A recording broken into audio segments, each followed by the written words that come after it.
Have you heard? Oops, how about I take the thing off? Hello, hello. Have you heard that you have Native American ancestry, but you can't prove it? Took a DNA test and nothing? Is that the end of the story? Well, today we have the author of the latest book on Native American ancestry, Roberta Estes of DNA Explained. And she's going to help you to quickly get started exploring the question, do I have Indian in the family? How are you today? Welcome to Genealogy Quick Start. I am your host, Shamele, and you can watch us on YouTube, Facebook, and Philly Cam. It is so nice to have you here. As always, announce where you are. We want to know where you are. And if you are a proud member of a genealogy group, please let us know because real genealogists join genealogy groups, right? Hello, Maria Capaldi. Hello, Kelly Hawkins. Nice to see you guys. Hello, LaJoy Mosley. Let's get them in here. So, let's go ahead and get started with the quick starts. We have two of them today. The first one is, oops, I'm about to click the wrong thing and I knew I would. The first one is going to be called Virtuoso Visualizations. I can barely get that out. And the second one, of course, is DNA for Native American genealogy. So let me introduce those who need no introduction. Columnist and editor Jim Beidler. Hey, Jim.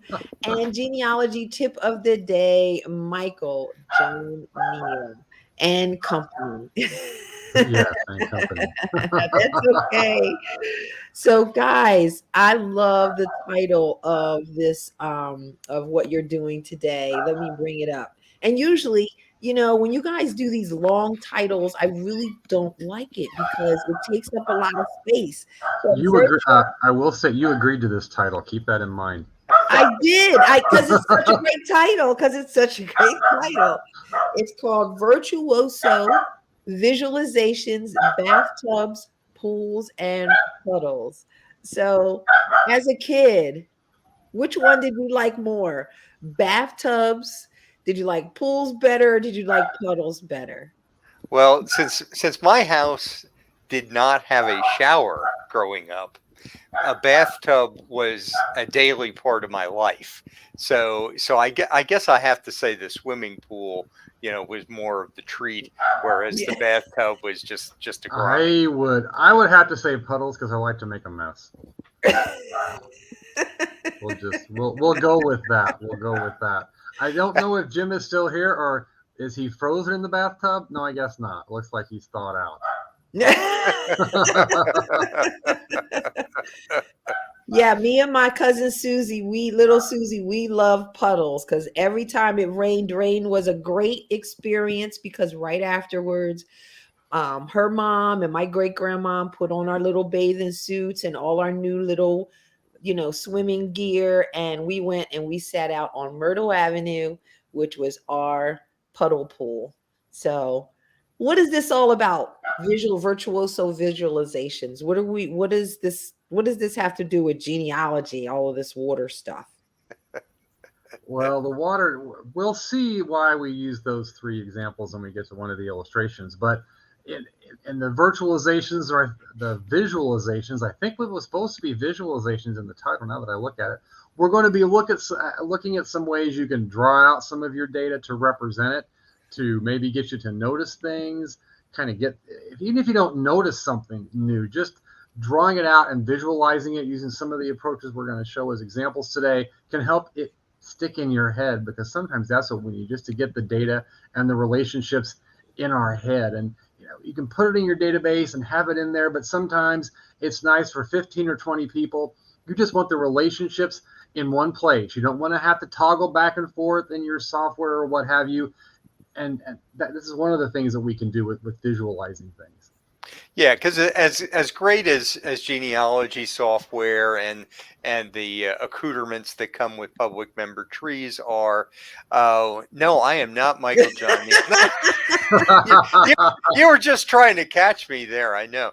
As wonderful as they are, and there's lots of good charting capabilities. What you're going to see in this quick start is that some things you really got to customize yourself, because you want to figure out, like Michael was saying, one certain part of the data that you're extracting from all the different factoids that there may be about your ancestors, and customizing your own type of charts, and even though Michael is an absolute Picasso at these, He really is. You don't have to be an old master or particularly artsy to come up with functional charts, because this is definitely a function over form type of thing we're talking about. Did you hear him call you old? I did. I also heard him call me Picasso, which is that's more of a stretch than old, I do believe. But we're kind of laughing. You'll see why we're laughing about these in a second. But they can be very roughly drawn, because you're doing something for yourself to help you visualize it. If you end up being published in the NGSQ or the PTOK or whatever they call all those journals, they will help you make a much nicer, snazzier visualization. But these are things for yourself. Yes. And I would agree. So we have lots of people who have announced. If you haven't announced, let us know you're here. We've already said hello to Maria. Hello, Maria and Kelly Hawkins. Hello, LaJoy. Bucks County, Maria put it in there. Hello, Julia from Wichita, Kansas, Wichita Genealogical Society. Yay, hey. Hey, June from Shaker Heights, Ohio, AAGS Cleveland. Maria loves your title. They come up with some really good titles. Hello, Denise Payne in the Netherlands. Hello, Quintilla, Cleveland. Hello, Paula, West Defford. Renee from Charlotte, North Carolina, August chapter. Yes, shout out that genealogy group. Hello, Benita from North Carolina. Is that me, Bane? Hello, Wayne and Grace Sand from down the street. Maria prefers puddles to bathtubs and pools. Hello, Nomadic Rick. Love that Chicago area. Renata, honey, where you been? Coming from Virginia, huh? Oh, say hi to your hello, Renata's granddaughter. Hey, Dean Henry. Dean Henry has a granddaughter too. Are you watching your granddaughter today? Hey, Wanda Looney from Alabama. Wanda is in Birmingham. Hello, Jerry from Dayton, Ohio. Emily in Pittsburgh, nice to see you. Hello, Renee in Minnesota. Dr. Shelley Murphy, hello from Central Virginia. And Adrian Wells from Fort Wayne, Indiana. And Lisa from San Antonio.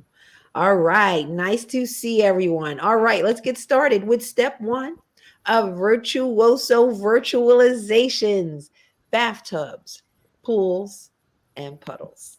So step 1 is to determine what you want to know. So what are some examples, do you think, of what people might use visualizations for?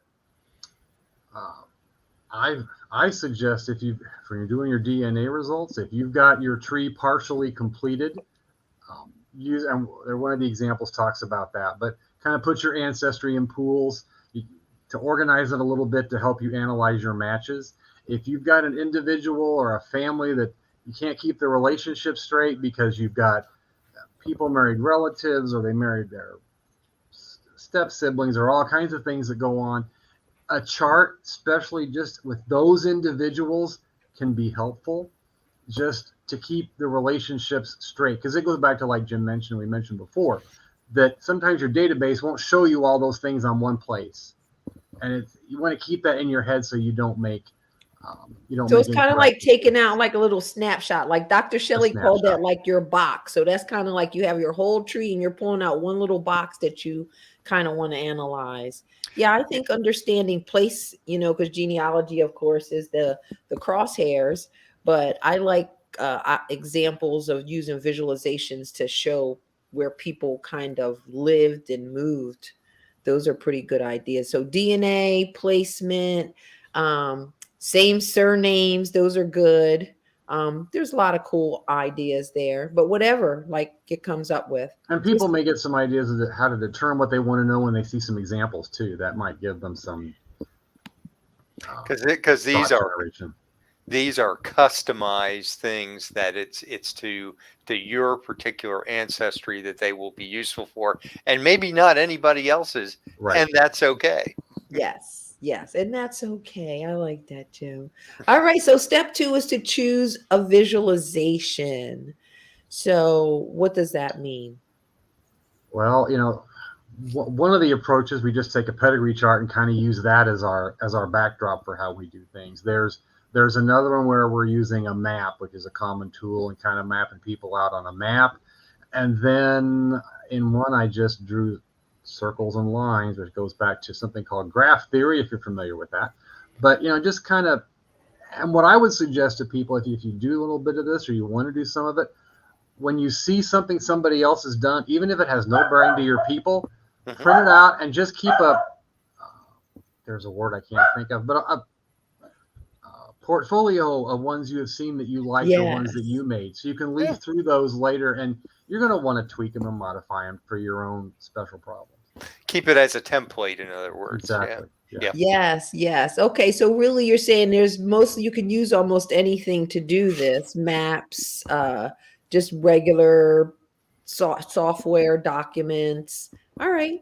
So next, after you've chosen like where you want to put it, I love maps. Pretty much any visualization I'm going to do is going to be on a map. Wait, do you love maps, Shamele?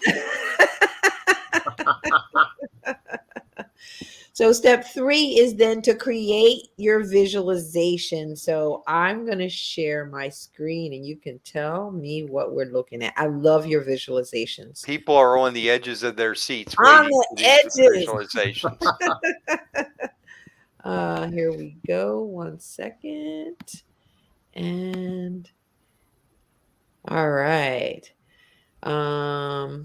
There we are. So here is an ancestry pool. What are we looking at here, Michael? This is what I call an ancestry pool. And again, this worked for me based on where my individuals are from and kind of how they're already segmented on my chart. But I find this helpful with DNA results. The right-hand side, those are all my maternal ancestors. They're from one small area of northern Germany over there on the right where it's got the Ostfriesian pool. So this is just a fan chart, just to start there. Chart. I just took a fan chart and kind of broke it up into the segments based upon where they were from and maybe where they settled at least initially. Okay. So you're right, and again, this is customized to my ancestry. And then kind of in the middle, over to the left, just a hair, is the New York State pool. That branch of my family, they ended up in other places, but they had New York ancestry from several different places. I just dumped them in one big pool. Okay. Based on that. And then you see what I call, there's a little wedge there. Is this guy in a test tube? Like, what's this? That is just, that person was the result of the New England bathtub, which you see above it, and the New York pool. So I just left them there. Okay. All right. So that little wedge, I don't have a lot of New England, but that little wedge, so I just call it a bathtub to be silly because it wasn't very big as a pool. And then I've got a German group. They're actually from several different areas, but I just lumped them together. And this could, when I'm looking at my DNA results, if somebody I can't figure out, I might say, they've got an Ostfriesian ancestor, so they're going to be in that pool. Or they got a lot of New York people, they're probably there. And then the group on the left, the big group on the left, where it says Neil Rampley Pool in blue, the whole thing is a pool. And again, this is customized to me because in that big wedge, 3 members of one family married members of another family. 3 Neils married Rampley. And that whole big, so everybody in that section, or a lot of them, are double related because of that. But there's actually 3 chunks of it, which I called Puddles. And the bottom part is the Irish puddle. That part, they were Irish immigrants. And then there was a small group that was from Maryland and a slightly smaller group that was from Virginia. But that's just kind of to help me. I kind of see how my background kind of fit together. And then when I'm looking at my DNA results, especially if they've got a lot of Irish, I'm going to initially dump them in my Irish puddle or what have you. It's a good thing to think about where your people were from and how they fit together or didn't fit together, as the case may be.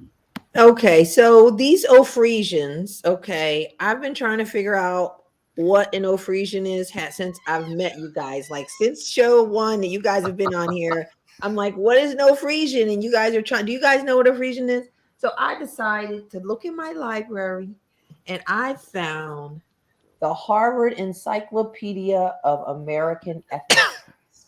You guys all need to get this book. And so I went to O, right? No Ofresian. So I said, they're making it up. And so I went to German because I figured, because Beidler's always laughing about it, it probably has something to do with Germans. And so not in there. But right before Germans is Frisians. And it says that there's like 3 different groups. So where does the O Frisian? It says that there's Western Frisians, Eastern Frisians, and Northern Frisians. Well, the East Frisian is the Anglicization of Ost. Ah. Frisian. So they're in East Frisia. I'm very happy to finally. Bylar, are you an Ofresian or is I have no Ostfriesians. I've done a little bit of research for people on it, and the thing that's most distinctive to me as an outsider is that they kept patronymics longer. I think it's fair to say than anywhere else in today's Germany. Yeah, It's Germany today. Yes. Yeah, because they were influenced both by the Dutch that had patronymics, and of course by the Scandinavians north of. Yeah, they didn't keep it quite as long as the Scandinavians. Right, but right. But close. Into the 1800s, right. at least the area I was researching. Yeah. So. Wow. Okay, so that was an ancestry pool, and I think you have another visualization, which is really, Michael, you should get some kind of a visualization award for this one, because this is pretty cool. If only I could share my screen. Am I? No. Here we go. So what is this here, Michael? Well, it's the same thing, but the Ostfriesian pool for me, that's half my ancestry. That's a large chunk of anybody's ancestry. And when I looked at them, they were from about a half a dozen different villages. And so I color-coded where they were from. The more recent ones lived in the U.S., so I didn't do that.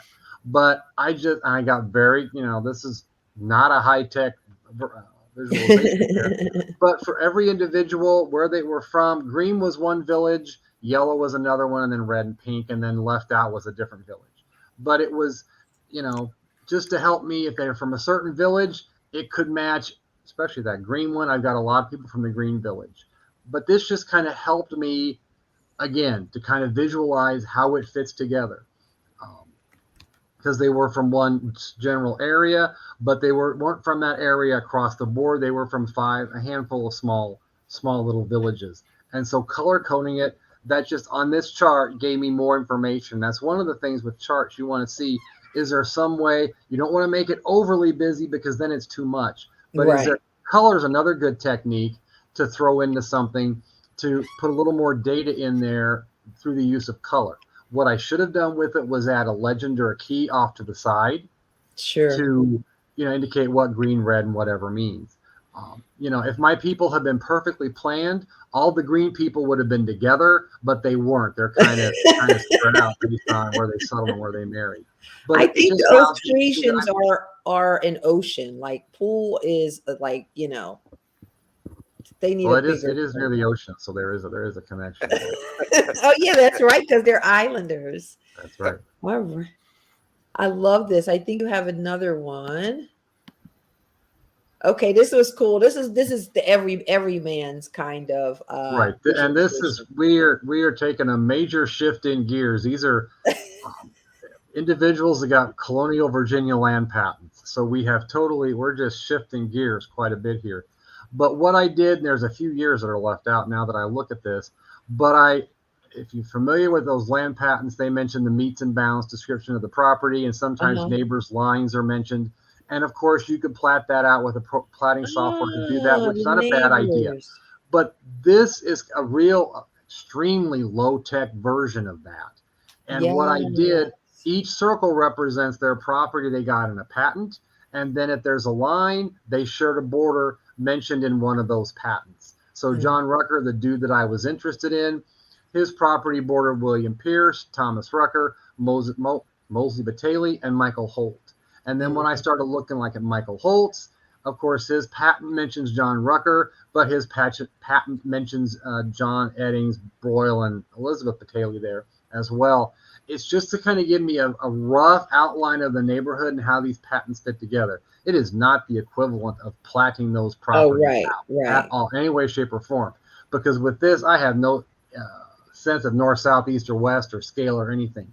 But it's just to give me a way to feel the neighborhood and how the neighbors worked, if I don't want to go through the fun and excitement of plotting those parcels out. And it's a nice quickie that you can just put up on your board in your office when you're doing it's that a nice work. quick visual.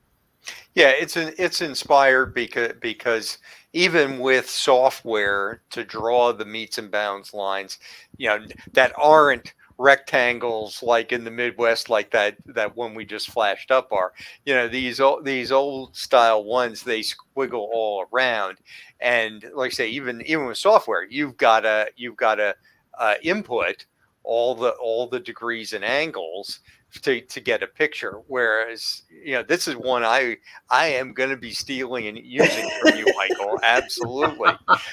Because it can give you a quick feel for who those adjoiners are, which sometimes are relatives or somewhere in the fan club of that individual whose land is in the center. And it's low tech, and you don't have to worry about getting the lines and the borders right. Because really, in some instances, you just want to know they shared a border. That's really all you care about. Yep. No, very, very good. And because sometimes when you go to draw those deeds, you find out they were copied wrong, and instead of an angle that's supposed to be going this way, it's recorded as if it was going that way. And you spent hours up all night trying to get your crap together, trying to get that darn piece of land to close. It's like a trigonometry take-home test, is what it is. Yeah. I'll take your word on that, Michael. What's this, Michael? This one's a little less intense, but and again, this is a good example of this worked for me because of my people and my confusion. But there were two names that aren't too common. The first name is Huls, and the Holtz is how we say it, and the last name is Fecht or Fecht. And you might assume because those names aren't too common, they're related. They're not. Well, you got to go back 15 generations, which really doesn't count in some ways. But to keep them straight, there were two separate. I color coded them. Blue were the one. Why am I pointing? You can't see me point. But the blue ones were in right pretty much where that circle's at in Prairie Township there. And that was a man named Johann Holtz and Heinrich Fecht.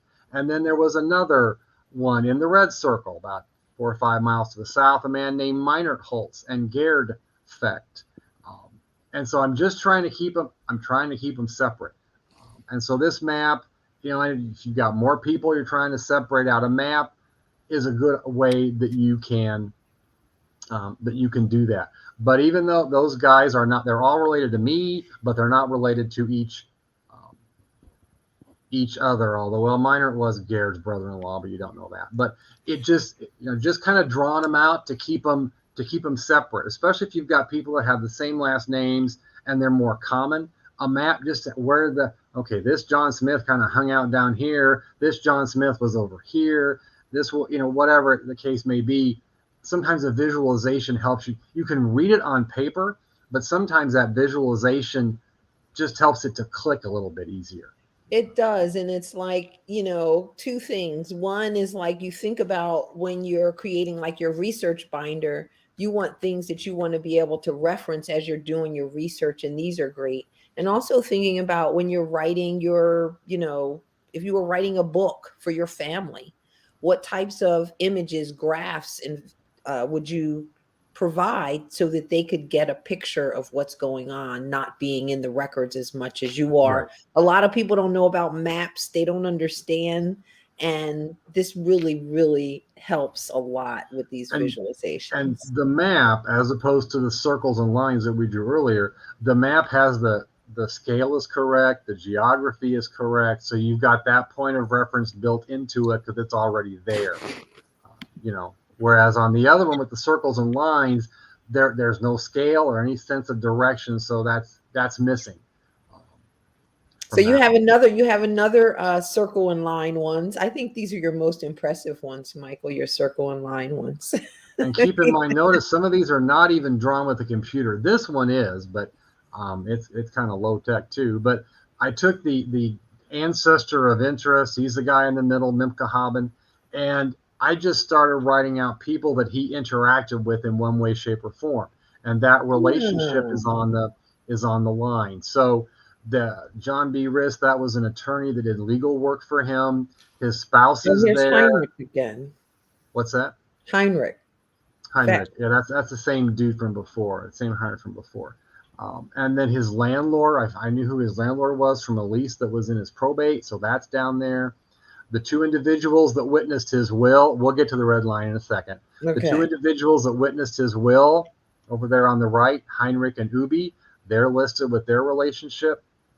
And then I color-coded it for me. Red was a husband-wife relationship, and blue was a sibling relationship. And there's no dates on here. Intentional, just so it wasn't quite as busy and made it easier for us to see it. But what happened was after Mimka, the middle guy, died, his wife married the Heinrich that was his witness on his will.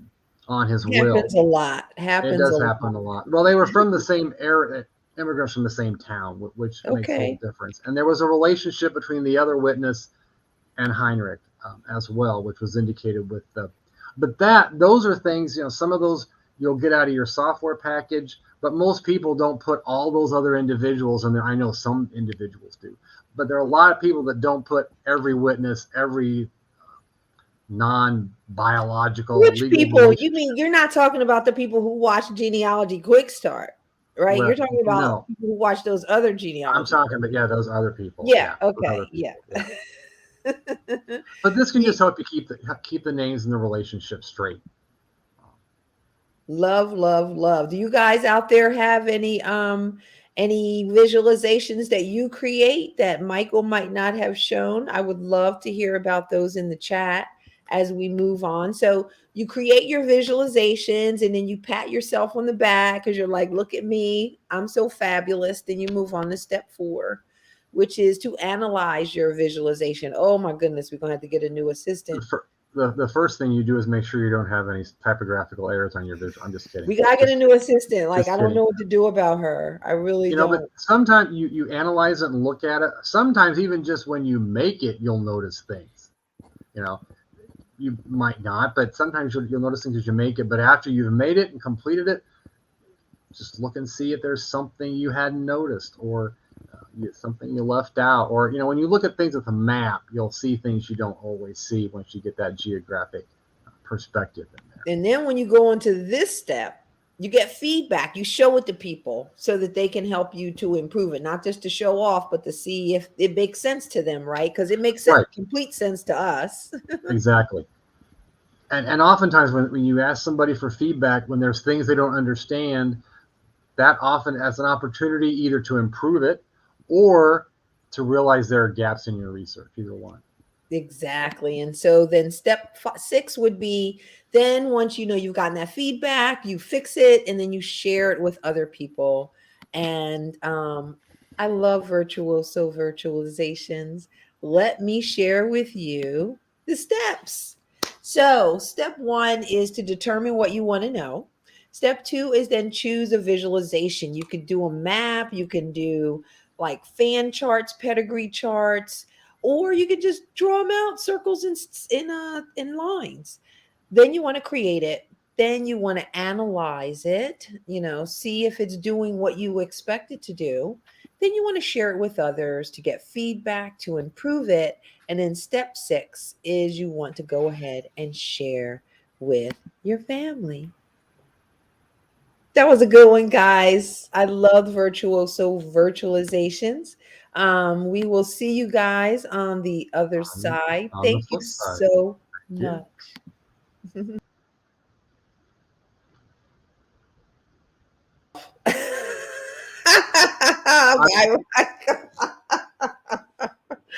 All right, give me 1 second, guys, for us to get ready for what you guys are all waiting for. I know it.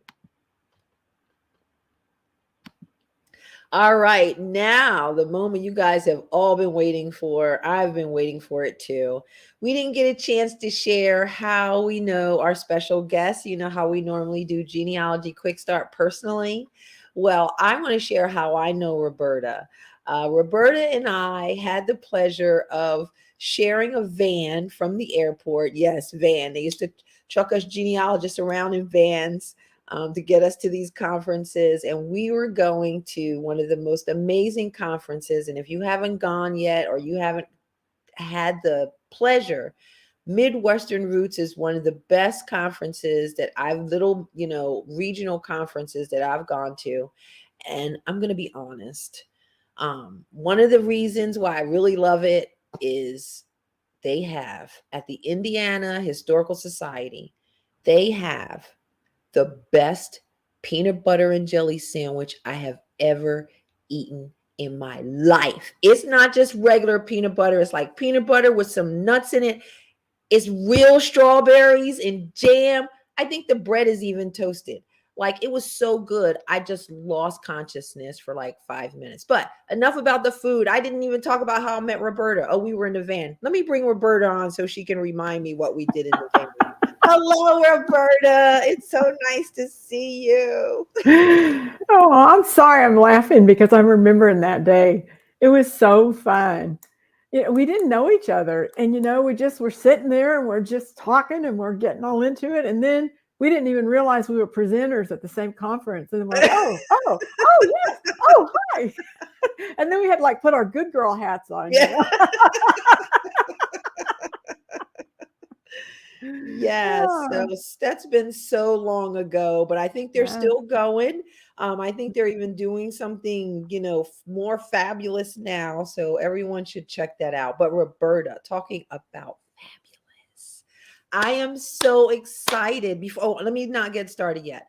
Before we get started and talk about your wonderful new book, I want to know, we always ask our special guest to share your 1-minute genealogy story, which is how you got started in genealogy and how you knew you were hooked.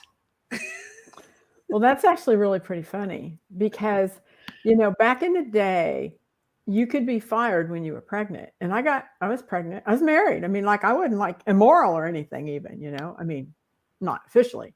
And and they found out I was pregnant and they fired me. And I'm like, well, great. Now I got all these months to do something. And I said, I want to learn something about my father's side of the family because he died when I was 7 and I didn't know very much. So I called up the operator back when you dialed O, on the phone. I am giving my age away here, aren't I? And I said, I want to talk to the operator in Tazewell, Tennessee. And they gave me the operator there. And I said, I just connect me to any Estes. And she's like, well, honey, what do you want? And I told her I wanted to find out about my family. She goes, well, I'm going to give you to Uncle George. That's how I started. A few months later, I was telling somebody this. They said, oh, so you're a genealogist. I said, oh, heavens, no, I'm not a genealogist. I'm just interested in my family. And those are famous last words, let me tell you. Oh my gosh, I completely forgot about how people used to open up the phone book and call people. I completely forgot about that. Yeah. And she knew all of those people. That's the thing. Once I got the operator from Tazewell, she knew all those Estises. That's why she wanted to know what I wanted and why I wanted an Estes, so she'd know who to connect me to. As long ago. Yeah.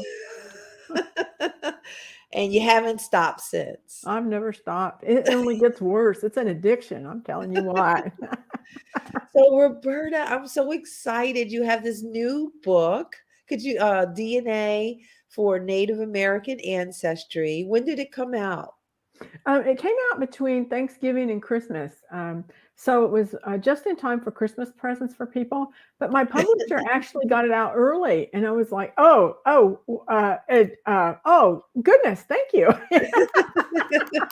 Because everybody's normally late with everything, but not this one. So early is good. I'm going to yeah. put it into the comments so everyone can go and check it out. It's at genealogical.com. Hopefully these links, the links aren't going to work the way that we wanted them to. But yeah, go to genealogical.com and you can get the book. But let's go ahead and share the quick start because you have so much wonderful information. I could talk to you forever.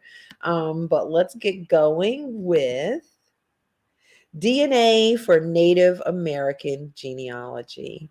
So step one, you said, is to document your Native American history. So what do you mean by that? Well, I started in my family.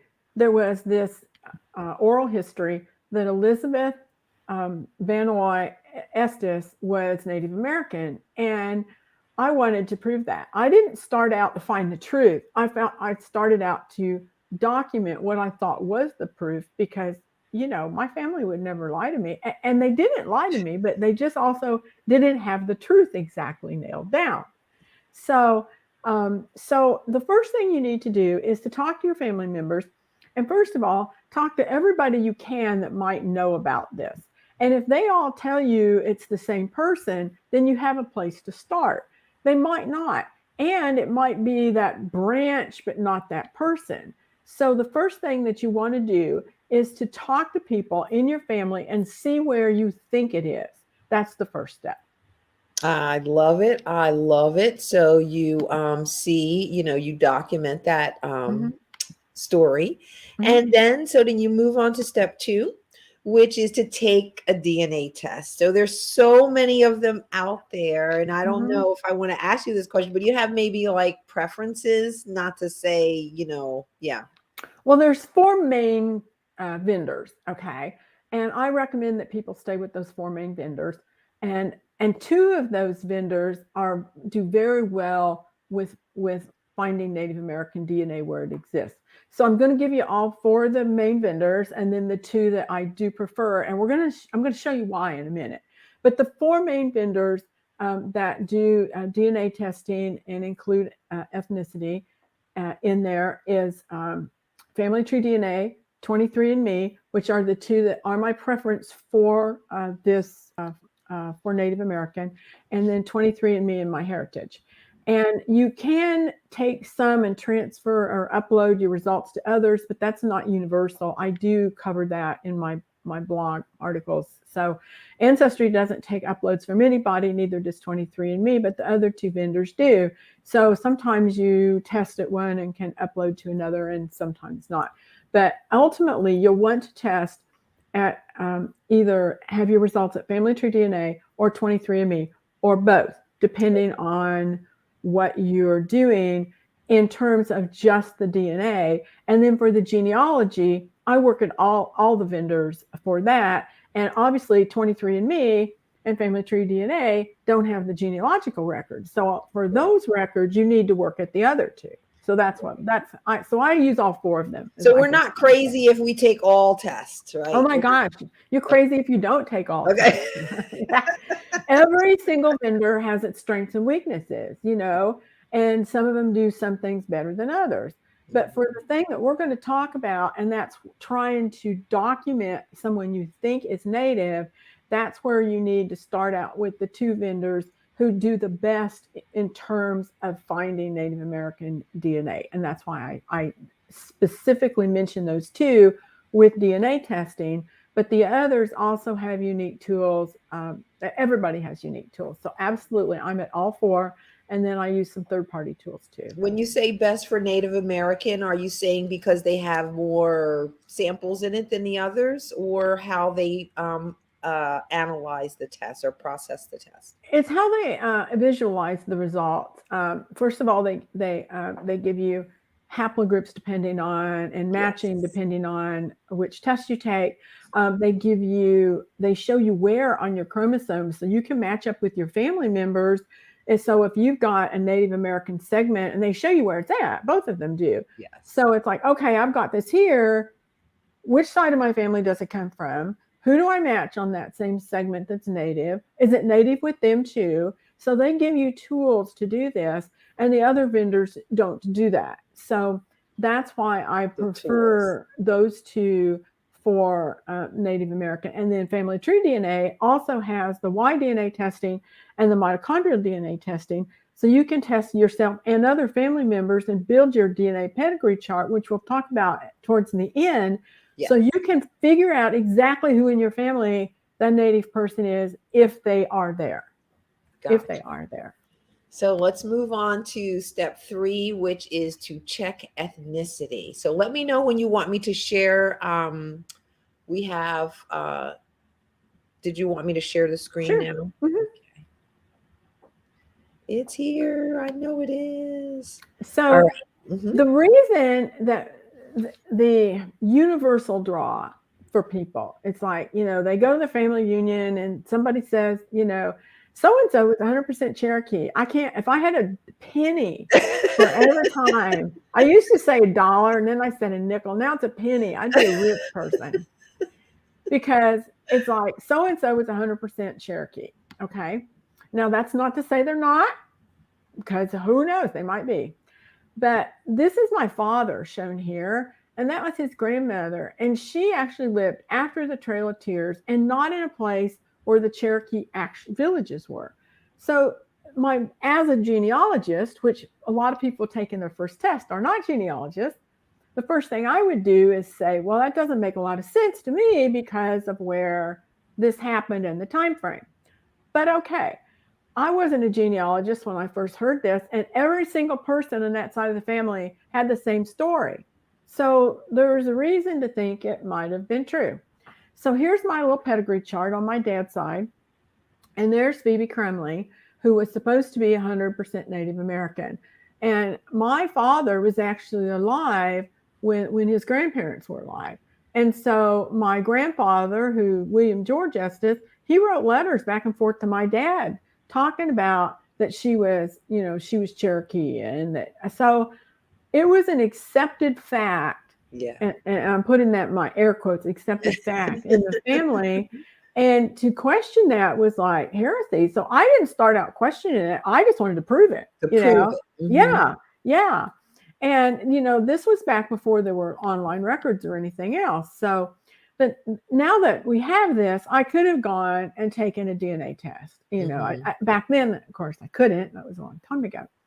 So here's my DNA results from Family Tree DNA, and you can see that I have less than 1%. I do have some Native, but I have less than 1%. So I was real happy. And you can see here on the little map, I will tell you, I've worked with Native American DNA now in an academic capacity for more than 15 years. So I will tell you that Native people are more alike than different because they all had a common founding population.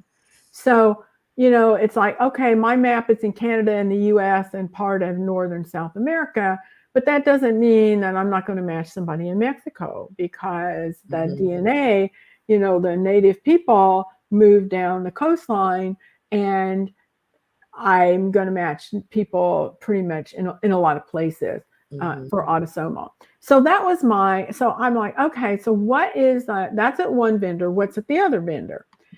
So at the other vendor, I'm also less than 1%, 0.3%. Now, if Phoebe Crumley was 100% Native American, I would carry about 6.25% on the average. And, it's not all passed exactly half and half, but I would expect to see something more like 6%. Well, less than 1% is not 6%. Right. So immediately, here's the things that you'd want to consider. maybe she wasn't 100% Cherokee. Okay. Okay. Maybe one of her parents was, or maybe, maybe her father was, or maybe one of her grandparents was. It doesn't have to be wrong. Right. It just might not be exactly accurate. And this happens to a lot of people where you have that strong story, but you take the test and it's like, nope. That's but right. You're saying this isn't the end of the story. No, it's not. And even if it had been 0, because early in the day, the vendors didn't report it. If you were less than 1%, they didn't report it. They reported it as 0. Really? Yes. So early on, it's like one vendor would say 0, and then one vendor would say 2%. Now, this is early days. Remember, this is not early days. But Roberta, today. I thought even earlier than that, they couldn't differentiate Asian from Native American. And there is still, if you have a little small percentage of Siberian, not Asian, we're not talking about India. We're talking Siberian. Yeah. That may be Native. It just depends on the context. And, you can't assume it is, but it's a hint. And, all this is hints, right? Yeah. This is all hints, so I was looking for, I thought I was looking to confirm something. And then somewhere along the line, I found out I was really hunting for the truth, wherever it was going to lay. Yes. Because when you don't confirm something, that's still proof. It's negative proof, but it's still proof. And it lets you get on with what you need to hunt for. Exactly. So that's what I did. So let's look at the next slide. Have you got that one up there ready? Yes. Okay. So it wasn't, Phoebe Crumley was not 100% Native American. Yeah. And I knew that later on because of her mitochondrial DNA haplogroup as well. But what I did is my father died when I was young, right? But my mother at Family Tree DNA, they archive your DNA for 25 years. And my mother died before they actually started doing autosomal testing, just not very long before that. But they had her in the freezer. In fact, it's like I wave at Mom, I go by the freezer, hi Mom. Her DNA, not her DNA, her little vial. And so after she passed away and they started autosomal testing, I had them run a family finder test on her.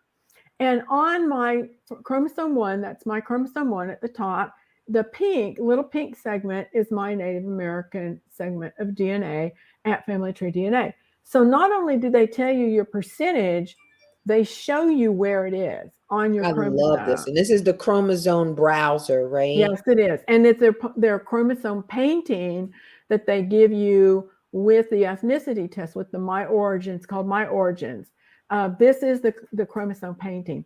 So look here at my mother's chromosome 1. That's my mother's chromosome 1. That mine up, and it looks like the same chromosome, but it's not, because my mother, the blue is European. That's what that is. Okay. On chromosome 1. So, and obviously I got one from my dad and one from my mom, and the one with the pink here on the top, that's my mom's. And on my mom's chromosome, which is the one just beneath it, she has the exact same segment of Native American DNA.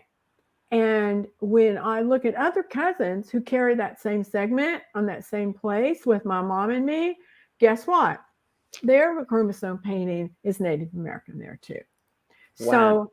So every chromosome is different, and you can have different. In fact, I do. I'm just showing one here because it was, it's so evident when you look at that, that where that came from. And then you can do matching in common, and you can also see who shares those segments. So it's easy at Family Tree DNA to do this. And it was possible to do it with my mother because she was deceased. And we could run that test after she had passed away. So that shows me. And so for every one of my DNA segments that has Native American, I first check her because she's there and I can. Right. And then I start checking my other cousins. because I want to know where it came from. I want to track it back up my tree. And I was kind of laughing at the visualizations because this is another form of visualization, right? Yes, Because yes, yeah, exactly. absolutely. You're looking back up your tree, finding that Native American segment. So let's say, and I want to give an example, because let's say I didn't have any native because it's small, but one of my parents did, or a cousin with whom I share, or my sibling does, right? I share both parents. So even if you don't, and you have full siblings, check those siblings, check people with whom you share both of your ancestry with, to see if they do, because it might be just far enough back that you didn't inherit that, but they did, and their test may be worth more to you than your own test when looking for Native American. Much more. So that's step 4, which is to test your cousins. This is when you bring your family into the game, right? Yeah, absolutely. So they can serve two purposes. Number one is they can validate based on shared DNA, and then the shared matching, because there's the family tree DNA, there's shared matching, so you can see who matches you on that segment and your mom, and you can say, oh yeah, I matched these people on that segment. And so you can see that, so they can validate it, but they can also, if you don't have it, you can look at theirs and say, oh, they have a native segment. Now let's see if that comes from my line, because they might also, you got to be careful, because they might have lines you don't, and you don't want to mix that up. But you can start then looking at who they match on that segment. So cousins are really important, but they're also important for other kinds of tests, because I don't have a Y chromosome. Men have Y chromosomes and one X chromosome from their mother. So the Y from their dad and the X from their mother. Mm-hmm. And they get mitochondrial DNA. Everyone does from their mother. It's a different kind of DNA, right? So I don't have an X chromosome. So if I want my father's X chromosome and he's deceased, then I better hope I have a brother or an uncle or my uncle's son, or I go back up the tree to find somebody who descends appropriately for the ancestor whose Y or mitochondrial DNA I want. You're interested in. Mm-hmm. And it's important for Native Americans, because Native American haplets are very specific. So I tell you, when I tested my father's Y DNA, I knew immediately it was not. I didn't expect it to be. That's not where the oral history is. But sometimes you get surprised that you don't expect, because you find people who are native that you didn't know were native. The only way you would ever guess it or discover it is with the Y or mitochondrial DNA. So that's why I really encourage it. And on my mother's side, when I first made this discovery, I did not know that I hadn't broken down my mother's Acadian brick wall. Now, the Acadians were a mixture of Native American and French in Nova Scotia in the 1600s. Yeah, there you go. Let me go. There you go. Yes. So I had not broken down that brick wall for her yet. But after I did, then we started that. We have actually the Acadian Amerindian Project. I'm one of the administrators. And so people test. Wow. Yeah, they test. Mm-hmm. And then they can join that project at Family Tree DNA. And then, so now we know which ancestors were native Y DNA and native mitochondrial DNA.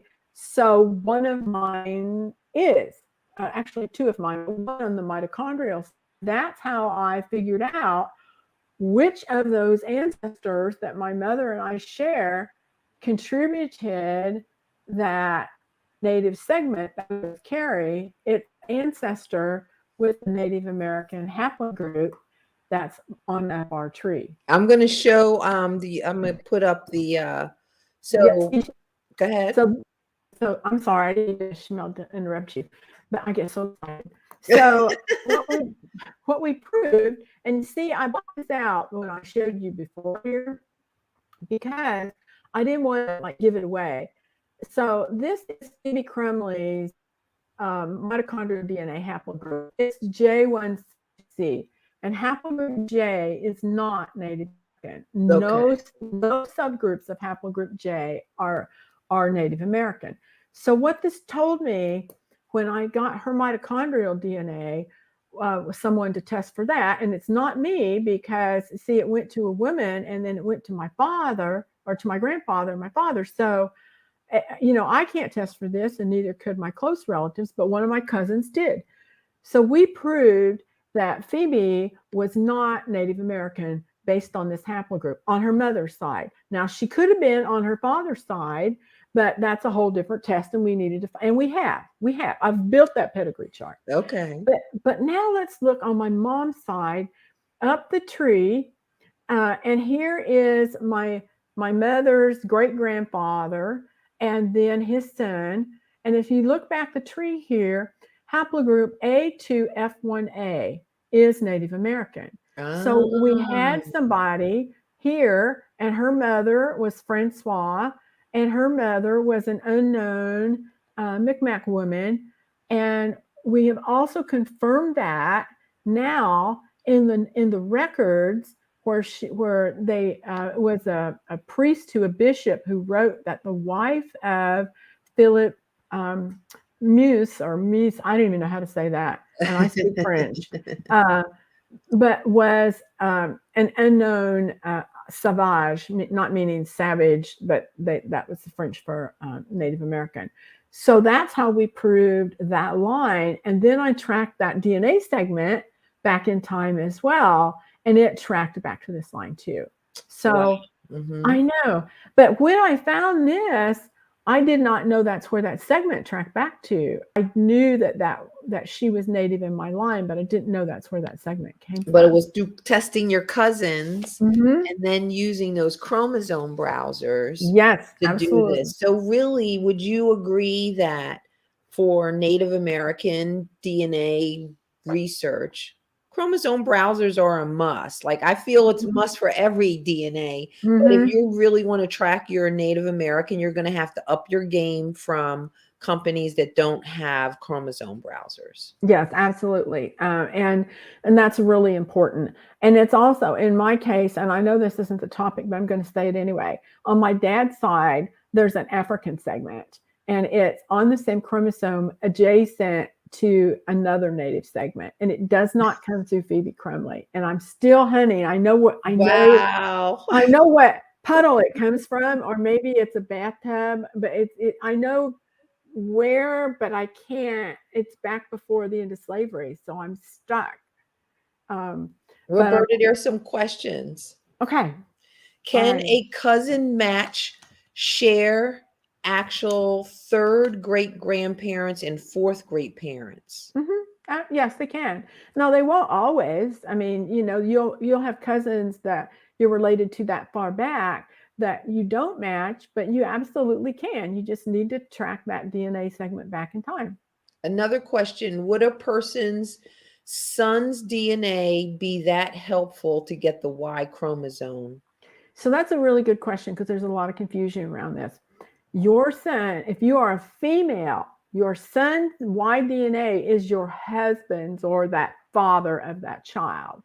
If you're a male, your son will have that, but you will too. So there's no reason to test your son's Y DNA. So what you want, if you're a female, is you want a brother, a biological brother on your father's side, or your father or your father's brother. So your son, if you're female, will not help you. Won't help you. All right, let's move on to step 5, which is to build a DNA pedigree chart. All right. Is that what we just saw with the haplogroups as a part of them? Yes, except a lot of times I put it in a different, I flip it around so you can see. I kind of make it the family view instead of the long pedigree view, because you can see more. Okay. But so what I started out to find my big 4, my grandparents, and then I went to big 8, my great grandparents, and then I went to. So what I'm trying to do, and you can see here, and this is my own software. I don't do this at the vendors because I don't want to mess up middle names, because that's how they help, your matching. Yeah. But in my own software, I put the haplogroups right in there on my software on my computer so that I know what they are. I Thank you. love that, Roberta. I Mhm. love it. So, step 6 is to go ahead and document your findings and Mhm. share. Mhm. And so that's the fun part of it. And Mhm. I love this quick start, Roberta. I think a lot of people were really interested in hearing about Native American DNA. Let's go ahead and run through the steps for DNA for Native American genealogy. Step 1 is to document your Native American history. Step 2 is to go ahead and take a test, preferably one with a chromosome browser. Step 3 is to check the ethnicity. Step 4 is then to test your cousins because you're not the end of the story. Step Mhm. 5 is then to document and share your findings. Mhm. So, Roberta, thank you so much for that. I'm going to bring the guys on real quick just to say goodbye to everyone, but thank you so much. We are goodbye. See ya. Yeah. Bye. Where's the button? Thank you. Thank